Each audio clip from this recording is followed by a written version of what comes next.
Hi friend, तर चला माझ्या एका नवीन रेसिपीमध्ये तुमचं खूप सारं स्वागत आहे. आणि चला यूट्यूब फॅमिलीचं माझ्या उषा पवार विलॉग्समध्ये खूप सारं स्वागत आहे. तर चला माझ्या गोड ताईचं आणि दादांचं माझ्या यूट्यूब फॅमिलीमध्ये खूप सारं स्वागत आहे. तर चला मस्तपैकी आपण आज खरगोच असे छानपैकी धपाटे करणार आहेत. धपाटे आपले पारंपरिक पद्धतीनंच करत आलेले आहेत पहिले पण.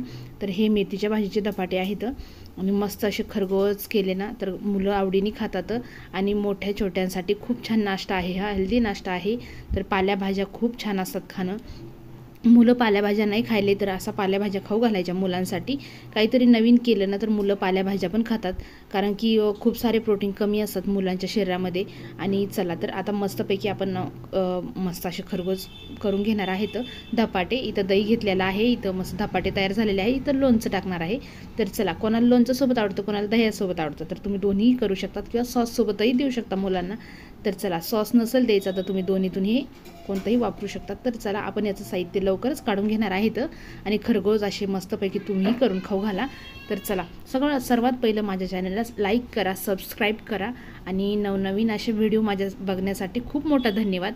तर चला, मी इथं स्वच्छ मेथी धुवून घेतलेली आहे आणि मस्त कवळी मेथी होती ती. आणि तुमच्या तिखटानुसार तुम्ही मिरची घेऊ शकतात. छोटे मुलं असेल तर कमी करू शकतात मिरचीचं प्रमाण. तर चला, मस्त मीठ, मिरची, हळद आणि जिरे वगैरे घेतलेले आहे. मिक्सरला आता छानपैकी लावून घेणार आहे. इथं मी ज्वारीचं पीठ 1 वाटी आणि 1 वाटी गव्हाचं पीठ घेतलेलं आहे. दोन्ही आणि गव्हाचं पीठ थोडं 1 वाटी घेतलेलं आहे.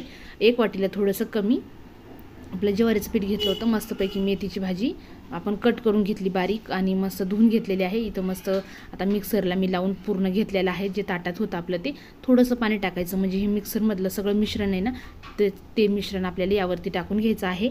तर चला, आपण ताटातल्या पिठामध्ये ना मस्तपैकी मेथी धुतलेली टाकून घेतलेली आहे. मेथी धुतलेली टाकल्याच्या नंतर ना आपण हे मिक्सरला छानपैकी थोडंसं हलवून घ्यायचं, म्हणजे मग मस्त ते पूर्णपैकी मिक्सरला जे लागलेलं आहे ना मिश्रण ते पूर्णपैकी यामध्ये लावले जातं. तर चला, मस्तपैकी याला आता आपण मिक्स करून घेऊया. आणि मिक्सरमध्ये पाणी टाकताना थोडंच पाणी टाकायचं, कारण की याला ना मेथीच्या भाजीनं आणि यानं खूप सारं पाणी सुटते. तर चला, मस्तपैकी आपण याला ना आता गच्च असं पीठ भिजून घ्यायचं. याचं पतलं करायचं नाही आहे, असं घट्ट पीठ भिजवायचं. तर चला, मस्तपैकी आपण याचं पीठ बनवून घेणार आहेत. तर चला, एवढं छान मी पीठ बनवून घेतलेलं आहे. आणि थोडासा तेलाचा हात लावायचा, म्हणजे ते चिकटही होत नाही, आजूबाजूला लागत नाही. तर चला, हे कृती गोडची आपली तेलाची बॅग आहे.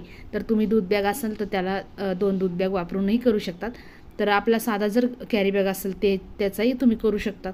तर सर्वात पहिले तुम्ही काय करा, मस्त असं छोटासा एक उंडा घ्या आणि त्याचं ना म्हणजे उंडा घेतल्याच्या नंतर हाताला पहिले तेल लावून घ्या थोडंसं, म्हणजे हाताला पीठ चिटकत नाही आहे.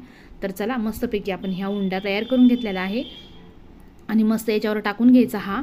तर चला, मस्तपैकी हा टाकून घेतलेला आहे.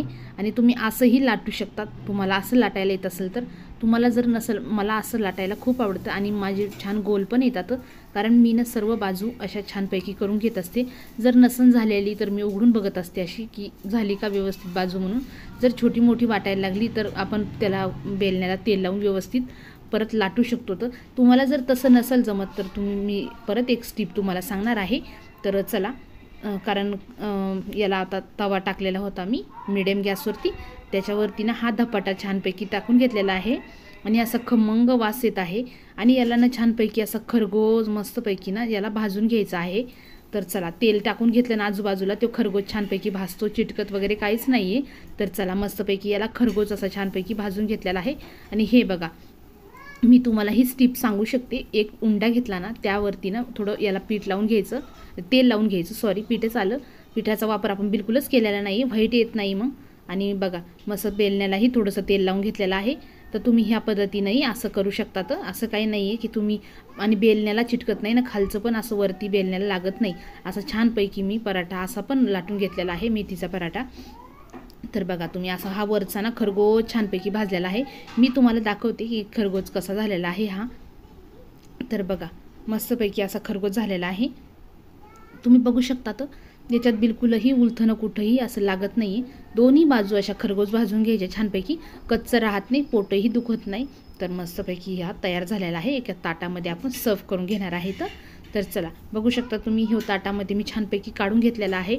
आणि तर काढून घेतल्याच्यानंतर दुसराही मी त्याच पद्धतीनं तयार करून घेतला परत.